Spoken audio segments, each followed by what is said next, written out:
আজকে আমাদের জ্ঞান ধারার এই সেশনে আমরা আগেও বলেছিলাম জ্ঞান কি। জ্ঞান হলো একটি অমূল্য সম্পদ যা মানুষের মনে আলো জ্বালিয়ে অজ্ঞান এবং আমাদের বইগুলো দূর করে। যে কোনো আমাদের যখন স্টেজ পারফরমেন্স আমরা করি তখন আমরা যদি জ্ঞান থাকে, আমাদের সব কিছু নলেজ থাকে, তাহলে আমরা কি সাহসে আমরা স্টেজ পারফরমেন্সটা করতে পারি। আজকে আমাদের এই আমাদের অর্থনীতির বিষয়ে একটু আলোচনা করব। অর্থনীতি মানে কি? সহজ ভাষায় তোমরা জানো, অর্থনীতি মানে কি? পরিবার পরিচালনা করার যা আমাদের অর্থবিজ্ঞানের ব্রিটিশের কাকে বলা হয় তোমরা জানো? ওনার বিখ্যাত একটি গ্রন্থ আছে, 1776 সালে প্রকাশিত হয়েছিল, an enquiry into the nature and causes of wealth. এই বিখ্যাত গ্রন্থটি থেকে উনি অর্থবিজ্ঞানের সংজ্ঞাটি এমনভাবে দিয়েছিলেন যে অর্থবিজ্ঞান হলো কি? সম্পদের বিজ্ঞান। আমরা এই অ্যাডাম স্মিথের বিষয়ে সম্পদকে নিয়ে আজকে আলোচনা করব। সম্পদ হলো কি? আমাদের সম্পদগুলো খুবই সীমিত, কিন্তু এই সীমিত সম্পদগুলো আবার বিকল্প ব্যবহারযোগ্য। অনেক ধরনের এগুলোকে আমরা ব্যবহার করতে পারি,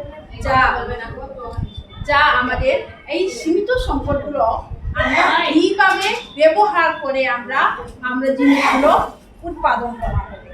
এরপরে আমাদের কি একটা কর্তব্য হয়ে গেছে, এই উৎপাদন করার পরে এই উৎপাদিত জিনিসগুলো আমরা কিভাবে সমাজের বিভিন্ন স্তরে আমরা বিতরণ করা হবে। এরপরে আবার এসে গেল মানুষ এগুলোকে কিভাবে ভোগ করবে। আরেকটি হলো আবার এই সীমিত সম্পদ এবং আমাদের সীমাহীন চাহিদা, অনেক চাহিদা আছে, এই চাহিদার মধ্যে আমরা কিভাবে ভারসাম্য বজায় রাখবো। কথা বুঝেছ? এইগুলো হলো আমাদের কি? অর্থবিজ্ঞানের বিষয়বস্তু। এই নিয়েই আমরা অর্থবিজ্ঞান মানে আলোচনা করি, অর্থবিজ্ঞানে আমরা আলোচনা করি। আর আমাদের দৈনন্দিন জীবনে আমরা কি করে থাকি? দুই ধরনের কার্যকলাপ করে থাকি। একটা কি? যা টাকার সঙ্গে জড়িত আছে, যাকে বলা হয় আমরা কি? অর্থনৈতিক কার্যকলাপ। নিশ্চয়ই তোমরা জানো, যারা ইকোনমিক সাবজেক্ট আছে, অর্থনৈতিক কার্যকলাপ। আরেকটি হলো কি? অনঅর্থনৈতিক কার্যকলাপ, যা আমাদের সমাজ কল্যাণের জন্য আমরা কার্যকলাপগুলো করে থাকি, তা টাকার সঙ্গে কোনো সম্পর্ক থাকে না।